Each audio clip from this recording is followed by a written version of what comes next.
자, 그 다음에 하단에 이제 방가로 이번에 상속세, 증여세, 부담부 증여에 따라 증여세와 함께 양도소득세가 과세되는 경우는 기본적으로 이제 몇 년으로 하시면 돼요? 거기는 국세를 부과 10년으로 하는데, 예, 상속세, 증여세 부과제척 기간은 다음 어느 하나에 해당되는 부정이 들어가서 포탈 환급 공제받으면 15년이다. 그럼 부담부 증여는 소득세인데 양도소득세가 들어가는데 그 경우 어떻게 하느냐? 소득세긴 하지만 그때는 15년 똑같이 상속세, 증여세 같이 간다. 상속세, 증여세, 양도소득세, 부담부 증여. 네. 동그라미 1번은 아까 보셨던 앞에 이제 10년짜리랑 똑같은 거고, 동그라미 2번은 이제 무신고죠. 동그라미 3번은 이제 가소신고한 경우들. 우리가 이제 앞에서 법인세 소득세의 10년, 7년, 5년짜리가 여기 상속 증여세에는 다 15년짜리다. 이렇게 생각을 하시면 돼요. 자, 그 다음에 밑에 방가로 3번의 상속세, 증여세, 포탈의 경우의 특례 제척 기간. 얘도 이제 부정한 행위로 나중에 이제 과세관청이 상속 증여가 있으면 그걸 이제 안날로부터 1년 이내에 적용이 되는데 무조건 다 되는 게 아니라 금액 기준이 얼마 넘을 때요? 50억 넘을 때, 50억. 네. 50억 넘을 때. 자, 그래서 그렇게 한번 좀 생각을 해주시면 되겠고, 그 다음에 밑에 방가로 4번의 쟁송시 특례 제척 기간에 해당되는 부분들. 네. 자, 그래서 요거는 이제 특례 제척 기간에 해당되는 부분은 보통 이제 뭐 안날로부터 1년에 해당되는 것들이 많은 거야. 실제 그러한 어떤 사건, 이벤트가 있는 날부터 1년 기준에 해당되는 것들이 거의 대부분이다. 물론 이제 2개월짜리도 있긴 하죠. 근데 이제 1년이라고 생각을 하셔가지고 일단 암기를 좀 해주시면 좋겠고, 자, 어떤 경우냐, 보시면 이제 동그라미 1번, 결정이나 판결이 확정되는 1년 이내에 그 밖에 필요한 처분을 할 수 있다. 자, 그 다음에 동그라미 2번 같은 경우에는, 판결이 확정이 되고 그 결정이나 판결이 확정이 됨으로써 과세표준 또는 세액과 연동된 다른 세목이나 연동된 다른 과세기간에 과세표준된 세액이 조정된 경우에는 확정된 날부터 1년이다. 이렇게 돼 있죠. 3번은 뭐 형사법상의 소송, 형법상의 소송 관련된 부분들이고 4번은 조세조약 관련된 부분들. 자, 근데 이제 동그라미 2번이 좀 여러분들 헷갈릴 수도 있는데 이걸 한번 좀 분석을 해볼게요. 다시 한번 읽어보겠습니다. 결정이나 판결이 확정됨에 따라 그 결정 또는 판결이 대상이 되는 과세표준 또는 세액과 연동이 되는 다른 세목이다. 같은 과세기간에 한정이 돼 있다. 자, 그 다음에 연동된 다른 과세기간에 같은 세목일 때 조정이 된다. 그러니까 예를 들면 2016년도에 예를 들면 이제 법인세 이거 예를 들면 2017년도 이렇게 법인세를 하는데 2017년도에 어떤 이제 법인세 신고를 했는데 과세관청이 입금 1억이 누락이 됐다고 처분한 거야. 입금 1억이 누락이 됐다고. 그럼 입금 1억이 누락이 돼서 거기에 따른 이제 경정 처분을 했는데 납세자가 불복을 한 거야. 불복을 해가지고 결정이 어떻게 되느냐? 이 입금은 2017년도에 입금이 아니다. 판결 내용이 대신 2016년도에 입금에 해당이 된다라고 판결이 났어요. 판결이 난 거야. 네.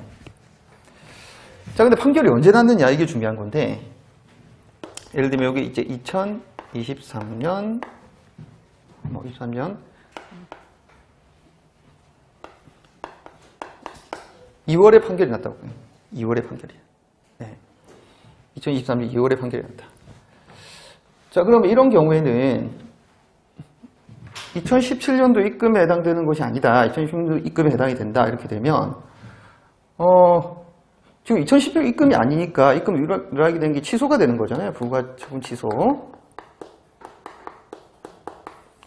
그럼 이 상황에서 이런 거죠. 과세관청이 2016년도 입금에 판결 난 걸 가지고 그때 이제 입금에 해당되는 거 1억으로 해서 다시 부과할 수 있느냐 이 이야기인 거잖아요. 할 수 있다 없다?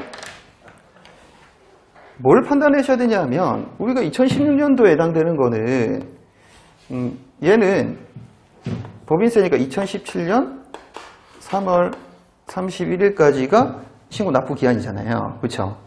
그럼 이제 국세 부과 관련된 부분들, 이게 국세 부과 관련된 부분들을 좀 보시면 얘는 기본적으로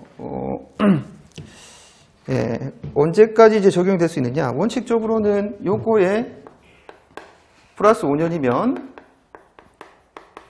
얘는 뭐 이런 게 없잖아요. 부정행위나 국세포탈 환급 공제 관련된 거 상관이 없어요.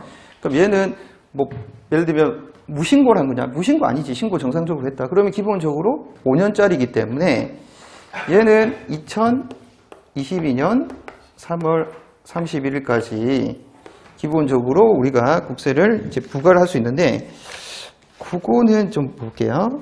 1-41페이지를 먼저 좀 보셔야 되겠네요. 국세부가 제척기간이 기산일이 있잖아요. 그렇죠? 신고하는 국세는 뭐라고 그랬어요? 과세표준 신고 기한의 다음 날이라고 돼 있기 때문에 법인세 같은 경우에는 이 경우에는 2017년 3월 30일이 신고 기한이고 다음 날이 기산이 되니까 4월 1일부터 기산을 하게 되면 2022년 3월 30일 요 날까지가 원칙상의 국세 부과 제척 기간에 해당이 된다 이렇게 생각하시면 되죠. 예. 그 판결이 이렇게 나왔는데 그럼 요 시점에서 할 수 있느냐? 된다는 이야기지. 왜? 요거는 이제 예외적으로 특례 제척 기간이 들어간다. 그럼 언제? 판결 난 날로부터 1년 이내 이렇게 됩니다. 이건 가능하다. 2024년 2월 이전이기만 하면 가능하다 이렇게 되는 거잖아요. 그렇죠? 이게 되죠? 지금 연동이 되는 거. 예. 그러니까 이거 왜 되느냐? 같은 세목에 다른 과세 기간이니까 되는 거야. 그렇죠? 예. 자, 그 다음에 예를 들면 이제 부가가치 예를 들면 2017년에 입금 1억 누락에 해당되는 부분들, 여기 이제 법인세 관련된 부분들, 네, 요거를 예를 들면 이제 부가 처분을 하는데, 부가 처분, 입금 1억에 해당되는 부분에 해당되는 것이 누락이 된 게 이제 판결을 통해 가지고 이게 2017년 입금 맞다 이렇게 판결이 났다고 할게요. 그럼 얘는 이제 부가가치세법상에 매출에 영향을 주는 거기 때문에 과세표준에. 그럼 여기 이제 예를 들면 부가가치세법상에 관련된 부분들에 대해서 예를 들면 과세표준을 1억 증가시키는 거, 이거 이제 가능하냐? 이것도 가능하다 이런 이야기죠. 왜냐하면 같은 과세기간에 다른 세목이면 그것도 판결에 영향을 줄 수가 있다 이렇게 생각하시면 되는 거죠. 예. 자, 그런데 이거 조금 헷갈리면 어떤 경우냐면, 자, 이걸 이제 하고, 자, 이거 지워도 될까요? 이거 지워. 예. 그러니까 이 케이스 같은 경우에 지금 보세요. 이 케이스에서 입금 1억이 부과가 됐잖아요. 그럼 이 1억이 부과됐으니까 2016년도에 부가가치세 과세표준 1억을 증액시켜가지고 부가가치세 관련된 부분에 대해서 증액 경정 처분을 하는 게 되느냐 이거잖아요. 이거 됩니까? 안 됩니까? 이건 안 되죠. 그러니까 이게 이렇게 가는 거는 되고 이게 이렇게 가는 거는 되는데 이게 이렇게 가는 거는 안 된다 이 이야기죠. 지금 저기 나온 책에는. 예. 그거를 설명을 드리려고 제가 말씀을 좀 드렸습니다. 예.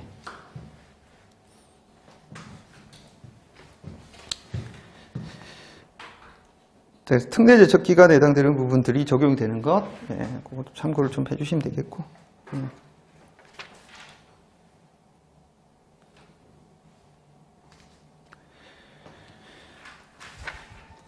자, 그 다음에 뭐 거기 이제 뭐 가상 자산 사업자 관련된 부분들 언급이 돼 있는데 밑에 그거는 그냥 참고해서 한번 좀 읽어보시면 되겠고. 자, 넘기시면 1-40페이지. 지금 이 경우 같은 경우에 다 어떤 느낌이에요? 아유, 이게 2016년 원래 세금 안 내도 되는데 이게 기뻤잖아요, 여기서는. 판결에 따라서 부가 취소됐으니까. 근데 이렇게 돼버리네? 어차피 세금 내야 되네? 그럼 이거는 납세자 입장에서는 유리한 게 아니라 불리해지는 거잖아요. 그러니까 불리한 이런 어떤 경정처분도 괜찮냐?